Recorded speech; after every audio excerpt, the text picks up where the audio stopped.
আজ শেয়ার করব ঔষধি গুণে ভরপুর থানকুনি পাতার একটা খুব সহজ রেসিপি। তার জন্য আমি পাতাটা ভালো করে ধুয়ে একটু কুচিয়ে কেটে নিয়েছি। এবারে চুলায় কড়াইতে পরিমাণ মতো সর্ষের তেল ভালো করে গরম করে দুটো শুকনো লঙ্কা আর 1/3 টিস্পুনের মতো পাঁচ ফোড়ন দিয়েছি। এরপর কেটে রাখা পাতাগুলো এর মধ্যে দিয়ে দিলাম। এবারে এক এক করে মশলাগুলো আমি দিয়ে দিচ্ছি। এর মধ্যে দিয়েছি 1/3 টিস্পুনের মতো কাঁচা লঙ্কা বাটা, 1/3 টিস্পুন আদা বাটা, 1/4 টিস্পুন দিয়ে দিলাম হলুদ গুঁড়ো, 1/4 টিস্পুন জিরের গুঁড়ো। এরপর দিয়ে দিলাম স্বাদ মতো নুন।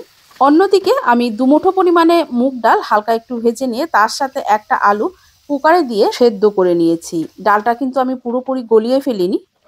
এরপর সেদ্ধ আলু আর ডালটা দিয়ে ভালো করে নেড়েচেড়ে মিশিয়ে মাঝারি আঁচে ৩ থেকে ৪ মিনিটের মতো এটা রান্না করে নিয়েছি।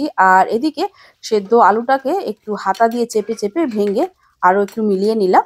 রান্নাটা কিন্তু আমার প্রায় কমপ্লিট। এটা কিন্তু খেতে দুর্দান্ত হয়। যারা এখনো খাওনি তারা অবশ্যই একবার এভাবে ট্রাই করে দেখতে পারো।